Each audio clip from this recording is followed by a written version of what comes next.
Nous observons le monde pour le comprendre et pour pouvoir y évoluer. L'intelligence nous a permis de forger les outils pour comprendre l'infiniment petit et l'infiniment grand. Depuis plus d'un siècle, psychologues, biologistes, généticiens et neuroscientifiques la dissèquent, l'analysent, la mesurent. Nous avons inventé les ordinateurs, marché sur la Lune. Mais contrairement à ce que nous pourrions croire, notre intelligence individuelle n'augmenterait pas. Aujourd'hui, la science explore les différentes facettes de notre intelligence. Mais les scientifiques savent-ils vraiment ce qu'est l'intelligence ?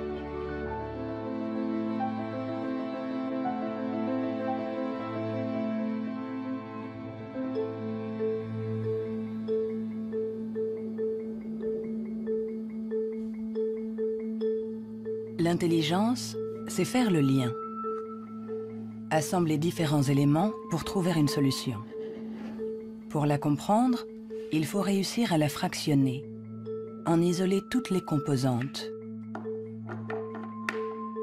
Les chercheurs se sont donc penchés sur ces différentes facettes.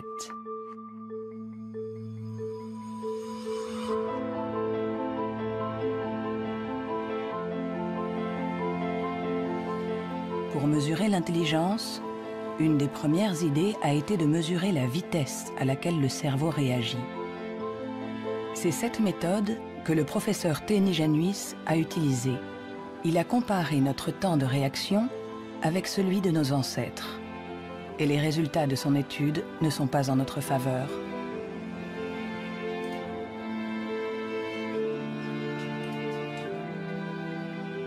Pour mesurer le temps de réaction, on présente à un sujet une lumière sur un écran et il doit dire, en appuyant le plus vite possible sur un bouton, si elle apparaît à droite ou à gauche. Ce n'est donc pas un réflexe, mais une information simple que notre cerveau doit traiter. Ces études sur le temps de réaction sont très anciennes. Plusieurs d'entre elles ont été faites entre 1860 et 1880 en Grande-Bretagne par Francis Galton, le cousin de Charles Darwin. Il a testé plusieurs milliers de personnes qui étaient représentatives de la population de l'époque.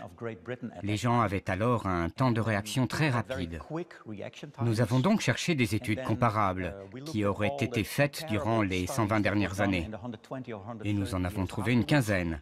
En les comparant, nous avons pu montrer que durant les 150 dernières années, les gens sont devenus de plus en plus lents.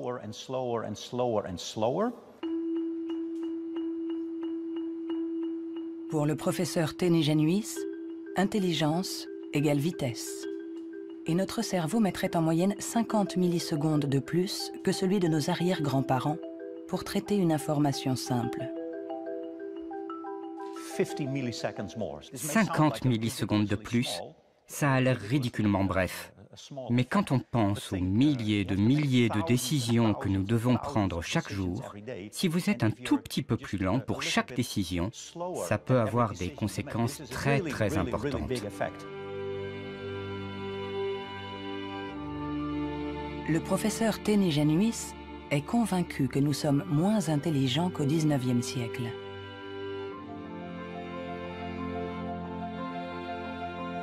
Il en voit la preuve dans l'incroyable inventivité de cette période, marquée par une explosion des innovations, de la créativité, des idées.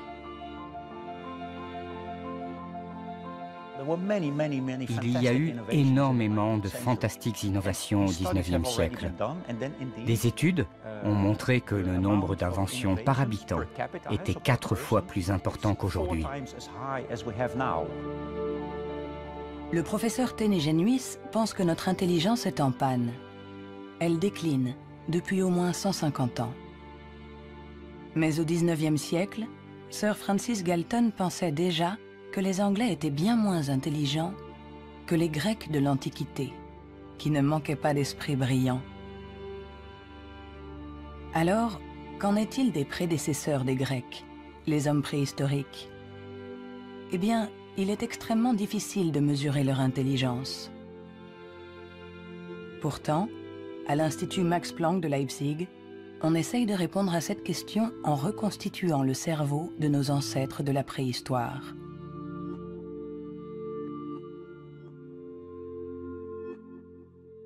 La paléoneurologie, c'est une science très frustrante, puisque son objet, j'allais dire, quasiment n'existe pas. On n'a pas de cerveau fossile.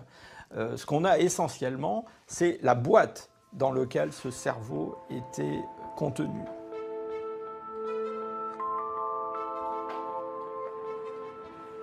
En comparant notre cerveau avec celui des hommes préhistoriques, les scientifiques se sont aperçus qu'il y avait des différences. Des différences de forme, mais aussi des différences de taille. Certains hommes préhistoriques avaient un cerveau plus grand que le nôtre. Quand on sait que tout ce que nous sommes, tout ce que nous pensons, nos souvenirs, notre personnalité, nos émotions, notre langage, tout dépend essentiellement de cet organe, alors est-ce que l'intelligence est directement liée à la taille? Il serait naïf de penser qu'il n'y a pas de lien entre la taille du cerveau et la complexité des comportements, entre guillemets, l'intelligence. On le voit dans le monde animal, hein, les animaux qui sont les plus intelligents, en particulier les cétacés, certaines formes de dauphins par exemple, sont des formes qui dans le monde animal ont de très grands cerveaux, un grand nombre de neurones. On retrouve chez eux quelque chose qui rappelle ce qu'on trouve chez les primates, les grands primates, et chez l'homme. L'évolution a fait croître la taille de notre cerveau pendant 2 millions d'années, pour atteindre son maximum il y a 15 000 ans environ.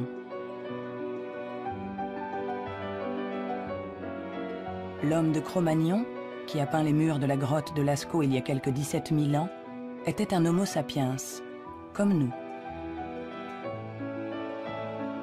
Mais de tous les Homo sapiens, il est celui doté de la plus grosse cervelle. En effet, la taille de notre cerveau aurait diminué par rapport à celui de notre ancêtre. Et pour certains chercheurs, nous serions moins intelligents que lui. Mais cette théorie est loin de faire l'unanimité.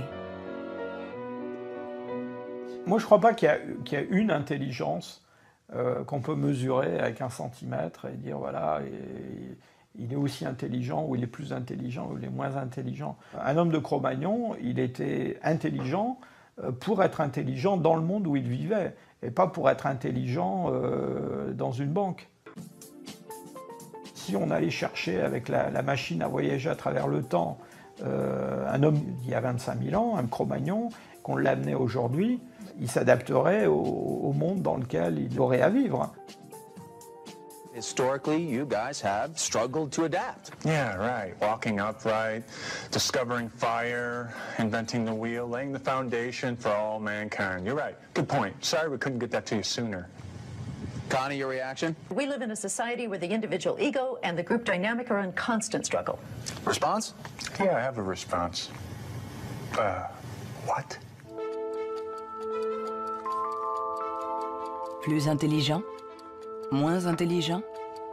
Dès qu'on essaye de mesurer l'intelligence, tout se complique. Et pourtant, nous l'évaluons sans cesse. Dans les universités du monde entier, on enseigne ce qu'est l'intelligence. Et chacun d'entre nous, sans être un spécialiste, la mesure tous les jours. Vous mesurez l'intelligence. Si vous êtes célibataire, que vous allez dans un bar et que vous rencontrez quelqu'un, la chose la plus importante après le physique, c'est l'intelligence. Vous évaluez l'intelligence des gens quand vous parlez avec eux. Sont-ils rapides quand vous leur parlez de quelque chose qu'ils ne connaissent pas? Est-ce qu'ils comprennent? Mesurer l'intelligence en analysant les réponses, en évaluant la pertinence des actions, en comparant les individus. Une méthode qui a donné naissance au seul outil dont nous disposons pour évaluer l'intelligence, le quotient intellectuel, ou QI, inventé par Alfred Binet au début du XXe siècle. Alfred Binet était assez critique vis-à-vis des aliénistes, les psychiatres de l'époque. qui faisait des diagnostics pour juger du retard intellectuel avec des grandes catégories. Il y avait les idiots, ceux qui étaient le degré d'arriération le plus profond, les imbéciles ensuite, et puis les débiles. Et Binet trouvait que leurs critères étaient tout à fait contestables, très vagues, différents d'un psychiatre à l'autre. Il estimait qu'il fallait avoir des critères objectifs, qu'il fallait mettre au point une sorte d'instrument d'évaluation qui s'appuie sur des critères scientifiques. En 1905, le ministère de l'Éducation nationale demande à Alfred Binet de trouver un moyen de détecter les enfants en difficulté scolaire. Il n'avait pas de théorie sur l'intelligence, mais en observant ses filles, il a imaginé qu'on pouvait l'évaluer à partir du raisonnement, de la compréhension, de la mémoire. Ce qu'il a cherché à faire, finalement, c'est à trouver pour chaque âge les problèmes qui sont caractéristiques de cet âge. Par exemple, en leur présentant une image, en leur demandant qu'est-ce que ça représente. Alors, il avait remarqué que les enfants de 3 ans énumèrent ce qu'il y a dans l'image. Il y a un monsieur, une dame, un banc, un arbre. Que vers 7-8 ans, ils la décrivent, l'image. C'est un monsieur et une dame qui sont assis sur un banc. Et puis, vers 12 ans, ils l'interprètent. Ce sont des malheureux, ou le monsieur est malade, des choses de ce genre. C'est ainsi que Binet met au point avec Théodore Simon le premier test d'intelligence. Le QI classique, ou en âge mental, est né. C'est le rapport entre l'âge mental, donné par le résultat du test, et l'âge réel de la personne. On multiplie ce chiffre par 100 pour obtenir le QI. Si un enfant de 10 ans réussit les épreuves des enfants de 12 ans, alors il sera en avance et il aura un QI de 120. L'idée, ça a été de rapporter la performance d'un individu à la performance de ceux qui lui sont comparables, c'est-à-dire qui sont exactement dans la même catégorie d'âge, de la même culture, etc. Et on va avoir évidemment toute la distribution, toute la répartition des scores dans le test à un âge donné.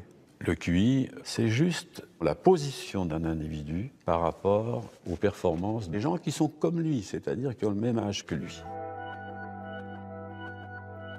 Nous accordons au QI un pouvoir exagéré, parce qu'il prétend évaluer cette qualité si particulière qu'est l'intelligence.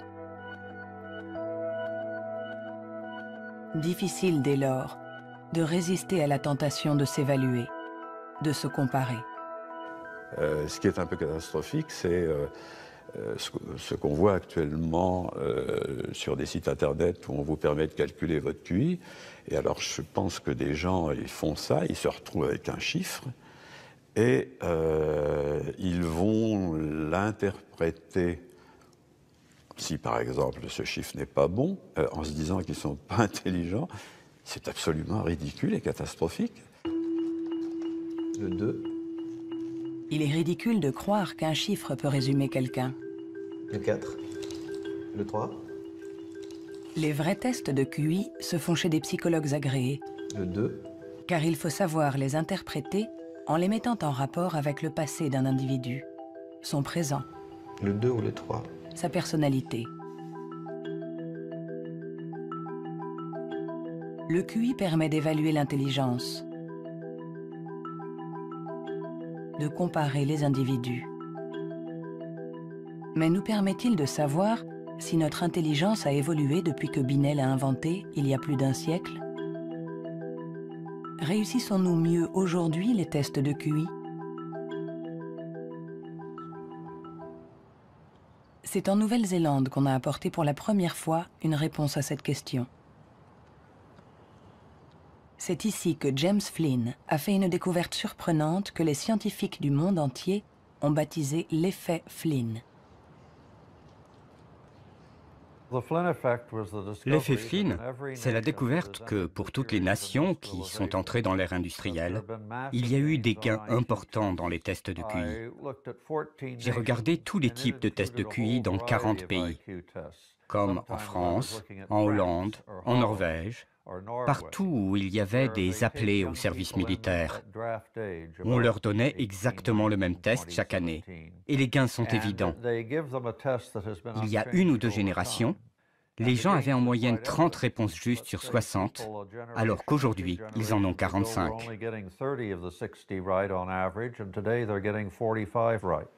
Après avoir passé au crible des dizaines et des dizaines d'études, James Flynn a montré que depuis plus de 60 ans, nous réussissons mieux les tests de QI.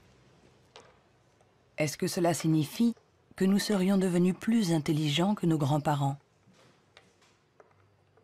Un changement de QI ne signifie pas forcément un changement d'intelligence. Un exemple simple pour le comprendre, vous faites passer le test d'intelligence une première fois aujourd'hui. Vous le redonnez au même sujet demain. Il y a un effet d'apprentissage, il va réussir un peu mieux, il va avoir des scores un peu meilleurs. Ça ne veut pas dire qu'il est devenu plus intelligent, ça veut juste dire qu'il est un peu plus familier avec la façon de passer le test. L'augmentation du QI est due en grande partie à l'environnement, une meilleure nourriture, une meilleure éducation. Notre QI augmenterait de 2 à 3 points par année d'école supplémentaire et la durée de scolarisation est passée en moyenne de 6 ans au début du XXe siècle à 11 ans aujourd'hui dans les pays industrialisés. Tous ces effets se sont additionnés et ont fait augmenter les scores de QI. Quand vous passez un test aujourd'hui, vous y êtes préparé dans la mesure où toute une série de facteurs vous ont donné la capacité d'utiliser votre logique de manière abstraite. C'est pour ça que vous pouvez regarder une suite de nombres et deviner le suivant.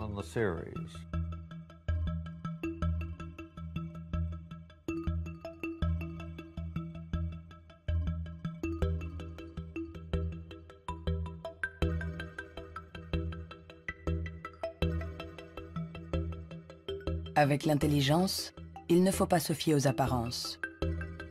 De meilleurs scores au test de QI ne nous disent pas que nous serions plus intelligents. Nous sommes juste mieux préparés pour réussir des tests de QI. Notre intelligence est comme un muscle que nous avons entraîné pour en exprimer tout le potentiel. Mais à force de nous entraîner, nous avons peut-être atteint nos limites. Les chiffres le prouvent. Après des décennies d'augmentation, les résultats au test de QI plafonnent. Ils diminuent même dans certains pays, comme l'Angleterre, le Danemark ou la Norvège. L'augmentation du QI est un phénomène qui a duré un siècle. Mais tous les pays vont finir par voir un plafonnement de cette augmentation. L'école a fait le plein. C'est elle qui a offert la capacité de manier des concepts abstraits. Et à moins d'une révolution de la pédagogie, les bénéfices dus à l'école vont plafonner parce que presque tout le monde aujourd'hui est scolarisé.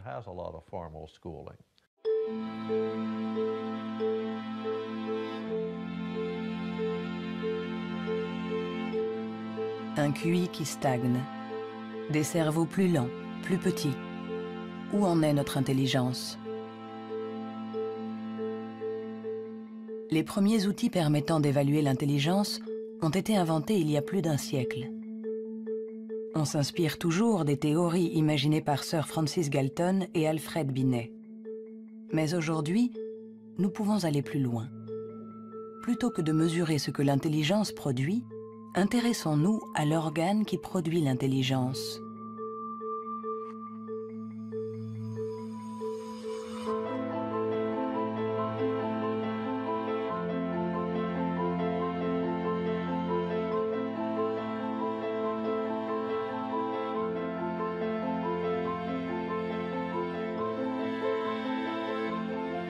Richard Ayer est psychologue et neuroscientifique à l'Université de Californie, Irvine.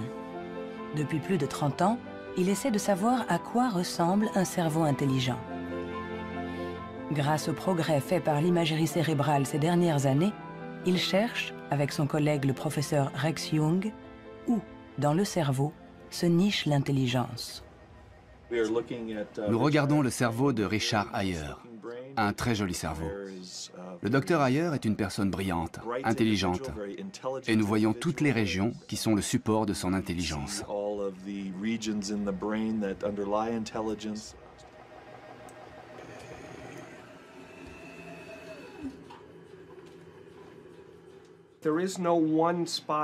Il n'y a pas un endroit dans le cerveau qui soit le centre de l'intelligence. Les gens pensaient qu'il y avait un centre de l'intelligence à l'avant. Mais les recherches ont montré que lorsqu'on fait des tests d'intelligence à l'intérieur d'un scanner, on peut voir que la communication entre l'avant et l'arrière est très importante pendant que l'on résout les problèmes.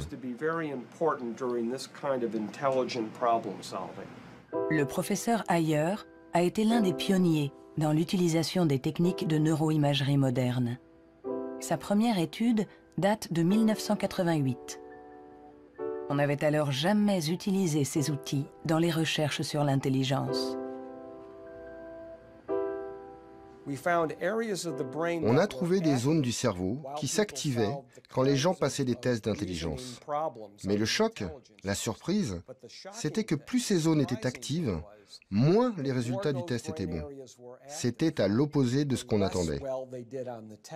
À chaque fois qu'en science, on a un résultat à l'opposé, c'est vraiment intéressant.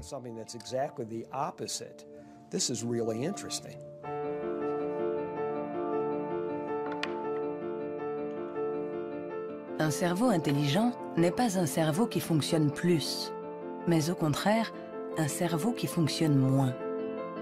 C'est ce qu'on appelle la neuroefficacité. Être intelligent, c'est résoudre un problème en faisant un minimum d'efforts.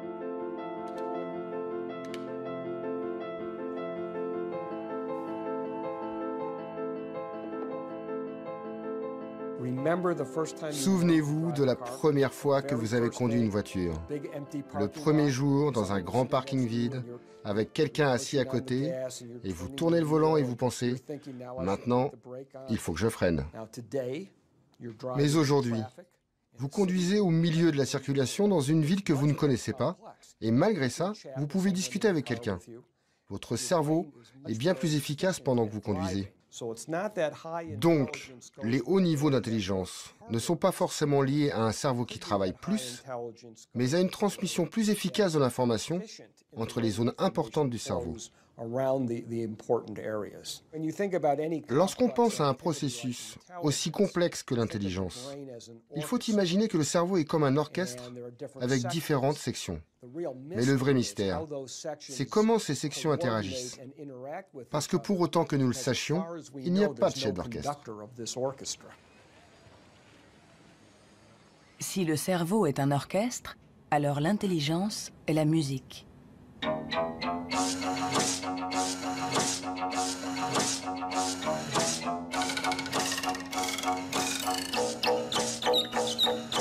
Nous commençons à déchiffrer la partition, mais nous ne savons toujours pas comment les musiciens parviennent à jouer ensemble. À l'université de la Sorbonne, le professeur Olivier Houdet est à la recherche de ce chef d'orchestre. Pour le trouver, il mesure l'activité électrique du cerveau pendant que des enfants résolvent des problèmes. Ce qui l'intéresse, c'est ce qu'il appelle les bugs de l'intelligence.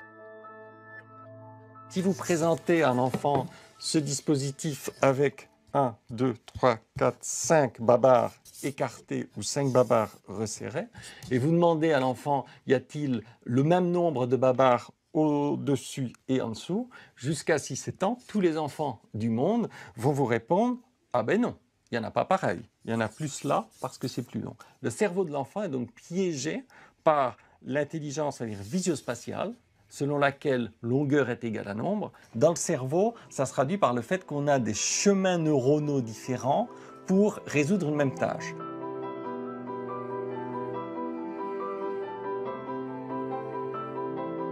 Compter ou mesurer. Il y a toujours plusieurs solutions à un problème. Et notre cerveau est sans cesse en train de lutter pour inhiber les mauvaises stratégies.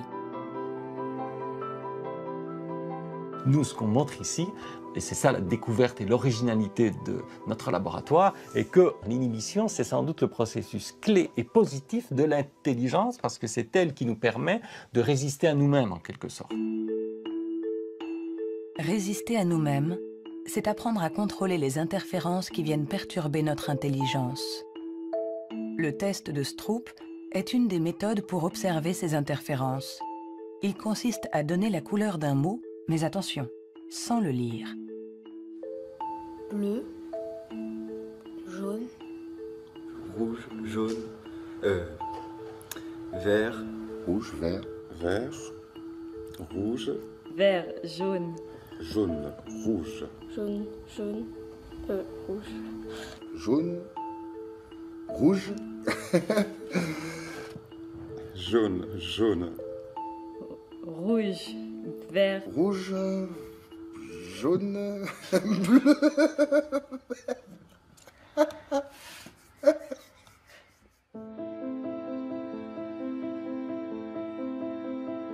Pour résoudre un problème, nous sollicitons différentes régions du cerveau reliées entre elles, mais qui sont parfois en compétition.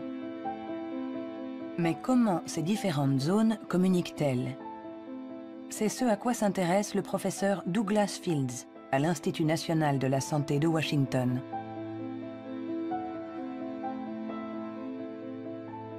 Le cerveau est fait de deux sortes de tissus, la matière blanche et la matière grise. Tout le monde a entendu parler de la matière grise. C'est là où se trouvent les neurones, sur une couche à la surface du cerveau. Mais en dessous, il y a des milliards de connexions, de câbles, des axones qui connectent les neurones. Et c'est blanc parce que ces axones ont une gaine isolante formée d'une membrane qui est de la myéline.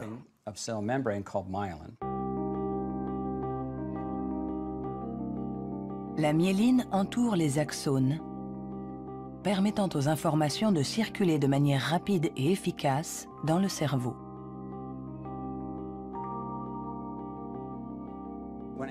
Quand un enfant naît, son cerveau n'est pas mature. Ses fonctions sont minimales. Un bébé ne peut quasiment rien faire. Il ne peut pas se nourrir, il ne voit pas vraiment, il ne sait pas marcher ni redresser la tête. C'est parce que notre cerveau est façonné en permanence par notre environnement. Et une des choses les plus intéressantes avec la myéline, c'est qu'elle se forme après notre naissance. La myéline est essentielle pour que l'information circule de manière efficace dans le cerveau. Elle est donc essentielle pour notre intelligence. Mais aujourd'hui, la formation de la myéline est perturbée. Barbara Demnex, endocrinologue au Muséum d'histoire naturelle de Paris, a montré comment notre intelligence est menacée par un des fléaux majeurs du XXIe siècle, la pollution. Quel que soit l'endroit où vous vivez dans le monde, vous allez être exposé à des centaines de produits chimiques qui vont interférer avec l'hormone thyroïdienne. Cette hormone est produite par la glande thyroïde qui se trouve à la base du cou chez l'homme. Elle est nécessaire au développement du cerveau depuis les premières étapes du développement du fœtus jusqu'à un âge plus avancé, comme le mien, pour assurer le maintien de fonctions, comme la myélinisation.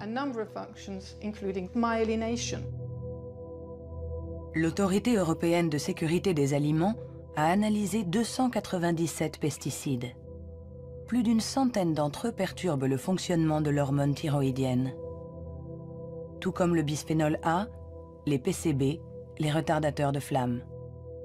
Des produits chimiques avec lesquels nous sommes en contact tous les jours. L'équipe de Barbara Demnex a montré qu'ils ont la particularité de bloquer les récepteurs spécifiques de l'hormone thyroïdienne sur chacune des cellules de notre cerveau. Et les effets sont considérables. Ce sont des preuves solides. On a regardé, les scientifiques ont regardé, les niveaux d'exposition chez les femmes qui ont des enfants. On a comparé différents niveaux d'exposition et on a vu que les niveaux les plus élevés étaient associés à une perte de 5 à 6 points de QI chez leurs enfants. C'est vrai que la plupart d'entre nous ne voient pas la différence, mais il est évident que 5 points de QI en moins peuvent faire une grande différence pour votre réussite scolaire ou votre réussite dans la vie. Et le simple fait de le savoir est vraiment troublant pour les parents.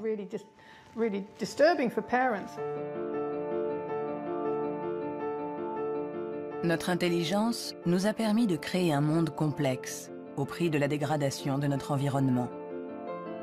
Et nous pourrions en payer le prix si cette dégradation perturbe la formation de notre cerveau, en agissant sur la myéline par exemple. Mais si ce phénomène se confirme, comment le gérer?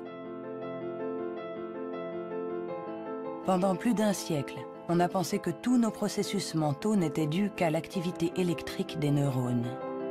Mais aujourd'hui, les neurobiologistes ont commencé à explorer un nouveau continent. Il n'y a que 15% des cellules du cerveau qui sont des neurones. Le reste, qui représente 85%, ne communique pas grâce à l'électricité. On l'appelle la glie. De nouvelles méthodes nous ont permis de voir avec surprise que les cellules gliales communiquent entre elles et avec les neurones. On est à la pointe des recherches sur le cerveau, car il y a là un changement fondamental dans la manière dont on pense que le cerveau fonctionne au niveau cellulaire. Les cellules gliales, des cellules bien plus nombreuses que les neurones et qui forment leur environnement. Certaines fabriquent la myéline. D'autres nourrissent les neurones et les protègent. On les appelle les astrocytes. Et une découverte inattendue a montré que les astrocytes jouaient un rôle dans l'intelligence. Tout a commencé avec un génie. En avril 1955, au Princeton Hospital du New Jersey, Thomas Harvey, médecin pathologiste, est en charge de l'autopsie de Albert Einstein. Et ce 18 avril, à 8 h du matin, il décide de voler le cerveau de celui que nous considérons comme l'incarnation du génie. Il espérait, en examinant le précieux organe, percer les secrets de l'intelligence. Après l'avoir conservé caché chez lui pendant 27 ans, il autorisa d'autres scientifiques à l'examiner. Et ils découvrirent quelque chose dans le cerveau d'Einstein qui était peut-être le secret de son intelligence. Le cerveau d'Albert Einstein a été examiné pour voir ce qui le rendait plus intelligent. Et il n'y avait pas de différence sur le nombre de neurones, sur la taille des neurones, il n'y avait rien. Mais son cerveau avait plus d'astrocytes. Et beaucoup de gens se sont intéressés au rôle joué par les astrocytes dans l'intelligence. Les astrocytes. Des cellules gliales identifiées il y a plus d'un siècle. Mais ces dernières années, les scientifiques se sont aperçus que leur rôle était plus complexe que ce qu'ils imaginaient.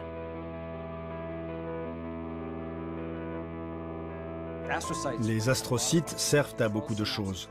Ils contrôlent les synapses, ils contrôlent le flux sanguin dans le cerveau, ils nourrissent les neurones, ils réagissent aux blessures. Toutes ces choses étaient considérées comme des tâches ménagères faites par les astrocytes dans le cerveau. Et plein de gens ne les prenaient pas au sérieux. Jusqu'à ce qu'on réalise que ces tâches ménagères font que l'astrocyte contrôle le neurone.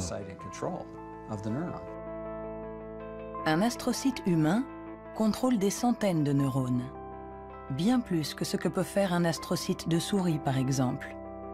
En se basant sur cette observation, une équipe de l'Université de Rochester a mis au point une expérience fascinante. Pour mieux comprendre l'intelligence humaine, ils ont décidé de lui faire franchir la barrière des espèces. Ils ont greffé des astrocytes humains dans le cerveau de souris.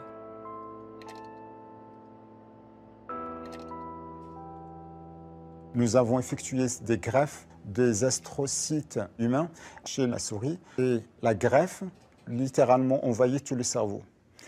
Quand on regarde, par exemple, à l'âge de 1 mois après la greffe, on voit que la greffe est très discrète à l'endroit presque où on a greffé les cellules. Si on revient 1 an plus tard, tout le cerveau devient greffé. On remplace littéralement toutes les cellules par les cellules humaines. On s'est rendu compte que ces souris sont plus aptes à avoir une meilleure mémoire et un meilleur apprentissage que les souris non greffées.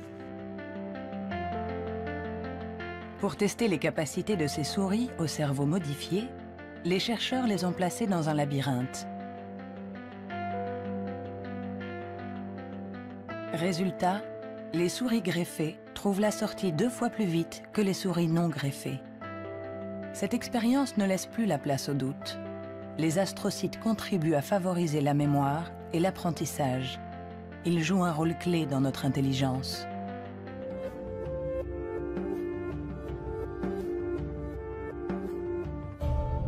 L'intelligence se reflète dans le fonctionnement du cerveau.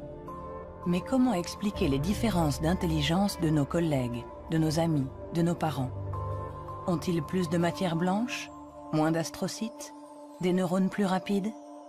Ce qui est à l'origine de nos capacités se trouve en partie dans nos gènes.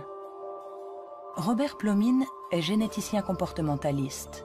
Dans le cadre de ses recherches, il a regardé grandir des milliers d'enfants. Grâce à eux, il espère pouvoir trouver les gènes qui influent sur l'intelligence. Les gens demandent souvent dans quelle mesure l'intelligence est déterminée par les gènes. Mais tout d'abord, il faut insister sur le fait que le mot « déterminé » n'est sans doute pas le bon. On devrait dire « influencer ». C'est comme pour la taille, elle est liée aux gènes, mais pas déterminée par eux. Si vous êtes grand, il est probable que vos enfants seront plus grands que la moyenne. Mais s'ils sont mal nourris ou s'ils sont malades, ils seront peut-être plus petits. Ce n'est pas déterminé, c'est influencé. Pour l'expliquer différemment, les gènes nous donnent un potentiel et l'environnement permet de l'exprimer.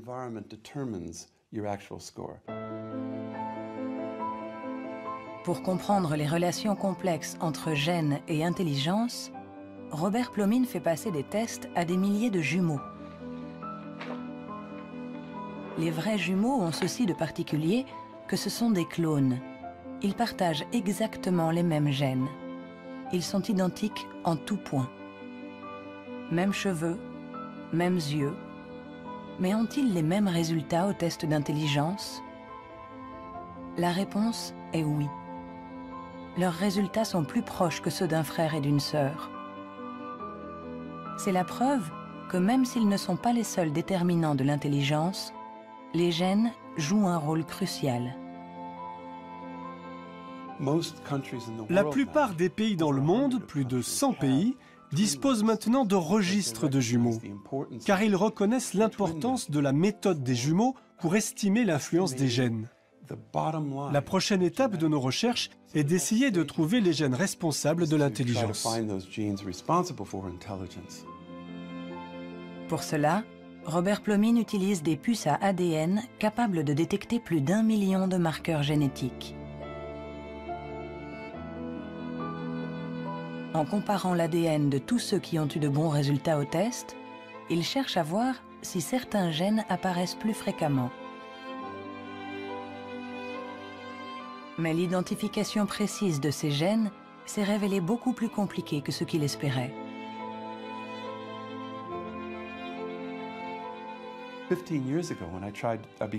Il y a 15 ans, quand j'ai commencé à essayer de trouver les gènes de l'intelligence, personne n'imaginait que ce serait aussi difficile.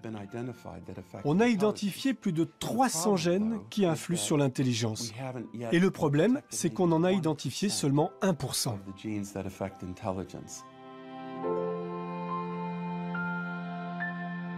L'intelligence est influencée par l'interaction de plusieurs milliers de gènes. Ils forment un réseau d'une complexité inouïe, d'autant plus qu'ils produiraient des effets différents selon la région du cerveau où ils s'expriment. Avant, on imaginait le fonctionnement du cerveau en termes de zones. Cette zone gère le langage, celle-ci fait autre chose. Le corps calleux relie les hémisphères. Beaucoup de gens aujourd'hui ont réalisé que c'était une fiction, que le cerveau agissait de manière plus globale. Et si on regarde ça du point de vue génétique, cela rend les choses plus claires, parce que la plupart des gènes qui agissent sur le cerveau affectent beaucoup de régions différentes. Nous avançons pas à pas dans la compréhension de notre intelligence. Les scientifiques affinent les outils pour la mesurer. Mais la question qui se pose est l'usage que nous en ferons.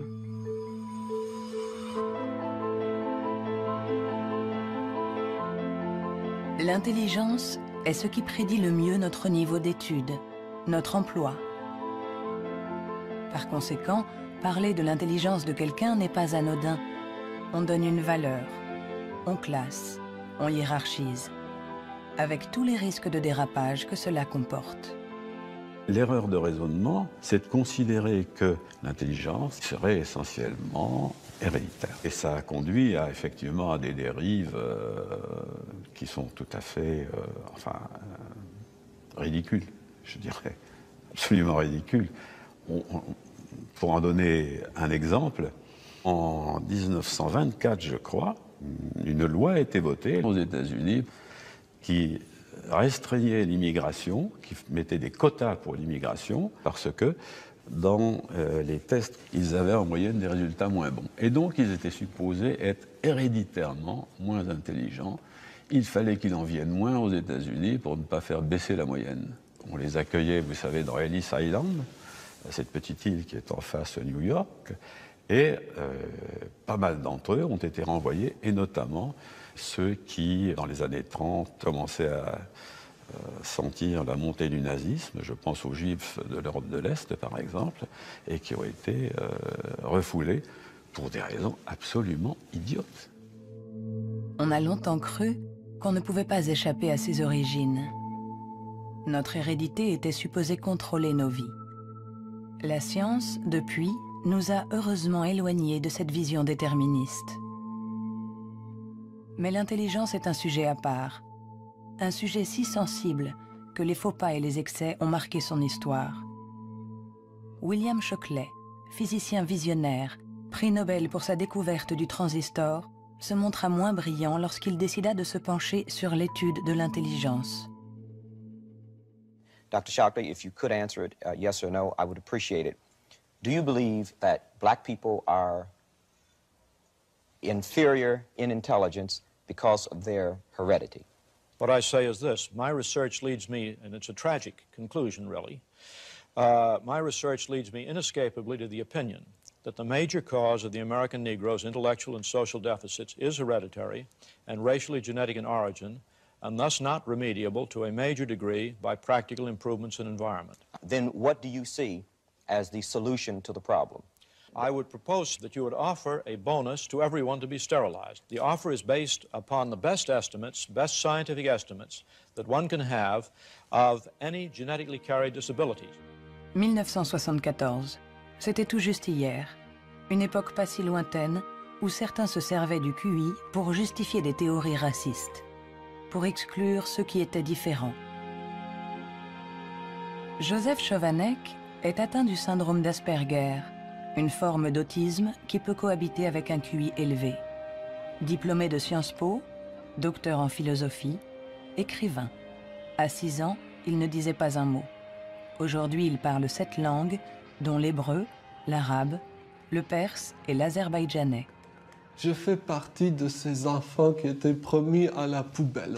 Pendant très longtemps, on nous a dit que les personnes autistes étaient déficientes intellectuelles. On a posé presque comme synonyme déficience intellectuelle et autisme. Alors qu'aujourd'hui, on sait bien que ce n'est pas le cas. Chaque société humaine a besoin d'un certain nombre de hiérarchies, a besoin que les gens se démarquent un peu des autres. Et on a tendance à résumer un peu tout par un critère unique. Aux États-Unis, ce qui fait, les qualités humaines et les hiérarchies, c'est le QI. En France, c'est tel ou tel concours administratif. Sous la Chine impériale, c'était les fameux concours de mandarinat. Mais tout ça, ça repose sur une idée centrale qui est fausse, à savoir qu'il y aurait une échelle unique de l'humanité. Et forcément, celui qui prône ce genre de théorie se place lui-même tout au sommet. C'est toujours comme ça. L'intelligence comme échelle unique de l'humanité. Mais peut-on résumer l'humain à une seule dimension? Peut-on réduire l'homme à sa seule intelligence, alors que l'intelligence elle-même a de multiples facettes?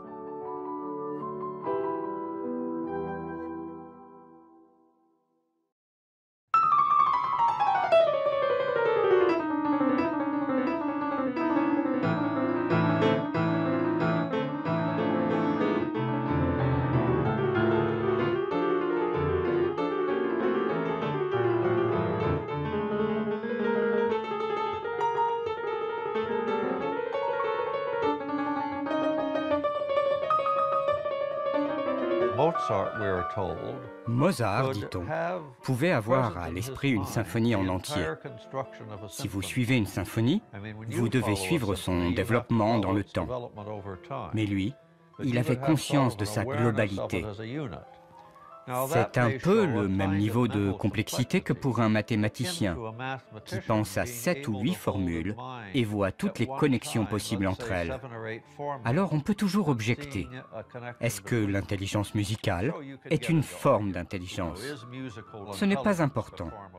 Ce qui est important, c'est que ça existe et que ceux qui l'ont n'ont pas obligatoirement de grand QI.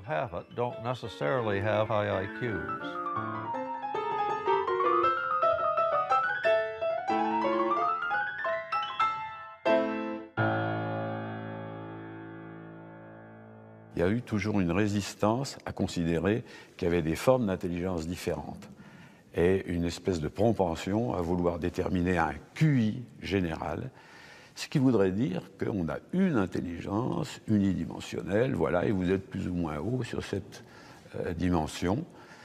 Et la conception contradictoire, c'est qu'il y a plusieurs formes d'intelligence et en réalité, vous pouvez être assez haut sur une des dimensions de l'intelligence, sur un de ces aspects, et puis assez bas sur un autre.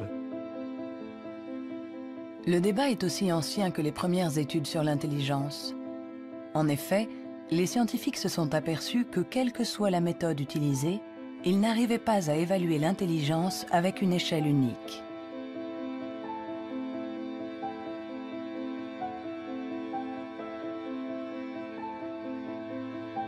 À l'Université du Nouveau-Mexique, le professeur Rex Jung est convaincu que pour résoudre n'importe quel problème, nous utilisons différentes manières de raisonner, que ce que nous appelons intelligence n'est que l'une d'entre elles. Je pense que la créativité est un autre mode de fonctionnement du cerveau. Je cherche à savoir si elle est différente de l'intelligence. Est-elle similaire? Est-ce que c'est la même chose ou bien est-ce différent? J'en suis arrivé à la conclusion que la créativité est un processus de raisonnement fondamentalement différent.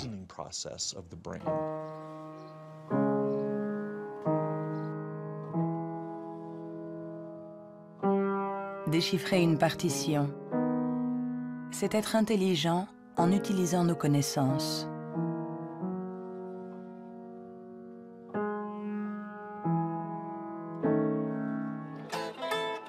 Improviser, c'est être intelligent en inventant, en étant créatif.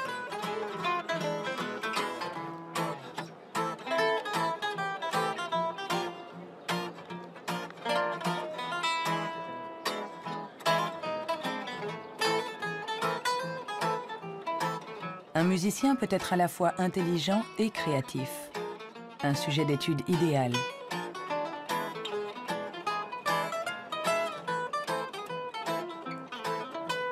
Le professeur Jung a examiné de nombreux cerveaux pour savoir comment intelligence et créativité peuvent cohabiter. Je travaille sur l'hypothèse que ce sont des partenaires et qu'il y a deux réseaux différents dans le cerveau qui coopèrent pour nous permettre de raisonner. L'un est un type de raisonnement intelligent, l'autre est un type de raisonnement créatif. Je pense que les deux sont extrêmement importants. Nous sommes très proches de comprendre comment ils fonctionnent. Notre théorie est que le réseau de l'intelligence se situe plutôt à la surface du cerveau. Avec la créativité, les choses sont différentes. Elle dépend principalement du réseau du mode par défaut. Le réseau du mode par défaut est un réseau qui se trouve plutôt au milieu, à l'intérieur du cerveau. Et ces deux réseaux échangent en permanence des informations pour nous permettre de résoudre les problèmes posés par le monde qui nous entoure.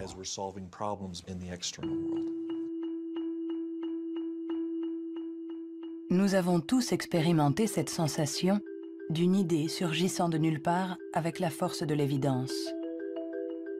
Ce que nous révèlent les neurosciences, c'est que ce mode de raisonnement, ce mode inventif, créatif, est un mode de raisonnement à part entière. Peut-on être intelligent sans être créatif? Ou créatif sans être intelligent? La question a elle-même un sens.